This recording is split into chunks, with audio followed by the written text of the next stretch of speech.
स्वयं में विश्वास। डॉक्टर जोसेफ मर्फी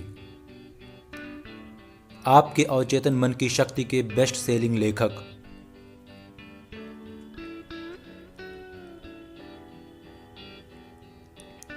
चैप्टर 1, अपने सपनों को सच करें।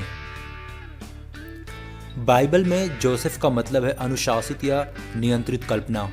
यह मन की प्राथमिक शक्ति है।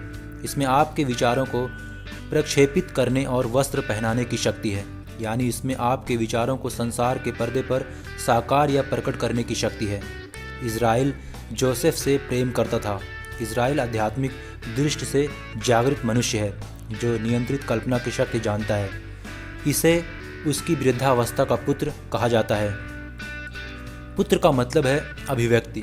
वृद्धावस्था का निहितार्थ है मन के नियमों का ज्ञान व बुद्धिमत्ता। जब आप कल्पना की शक्ति जान जाएंगे तो आप इसे अपनी वृद्धावस्था का पुत्र कहने लगेंगे।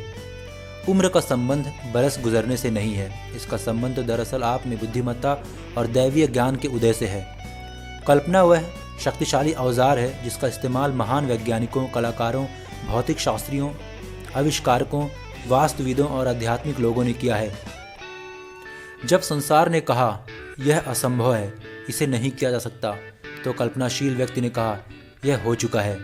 अपनी कल्पना के दम पर आप वास्तविकता की गहराइयों को भेद सकते हैं और प्रकृति के रहस्य उजागर कर सकते हैं। एक बड़े उद्योगपति ने मुझे एक बार बताया था कि उसने एक छोटे स्टोर से कैसे शुरुआत की। उसने कहा कि वह सपने देखता था। जोसेफ स्वप्नदर्शी थे कि उसका एक बड़ा कॉरपोरेशन होगा जिसकी शाखाएं पूरे देश में फैली होंगी। उसने आगे कहा कि नियमित और सुनियोजित रूप से उसने अपने मन में बड़ी इमारतों, ऑफिसों, फैक्ट्रियों तथा स्टोर्स का चित्र देखा।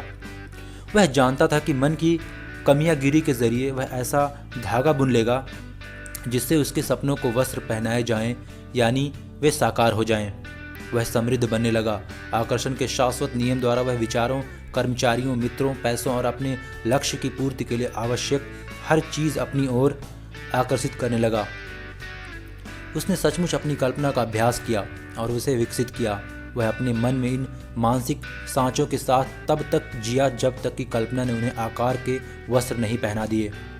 मुझे उसकी कही हुई एक टिप्पणी खास पसंद आई जो इस प्रकार है, असफल के रूप में अपनी कल्पना जितना आसान है उतना ही आसान सफल व्यक्ति के रूप में अपनी कल्पना करना है, और यह कहीं ज़्यादा रोचक भी है।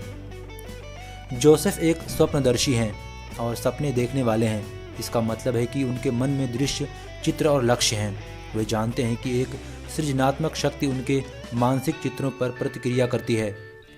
हम जो मानसिक चित्र कायम रखते हैं वे भावना में विकसित किए जाते हैं। किसी ने यह बुद्धिमत्तापूर्ण बात कही है कि हमारी सारी इंद्रियां उस एक इंद्रिय भावना का ही रूप परिवर्तन है। मानसिक विज्ञान के शिक्षक टॉमस ट्रोवर्ड ने कहा था, भावना ही कानून है।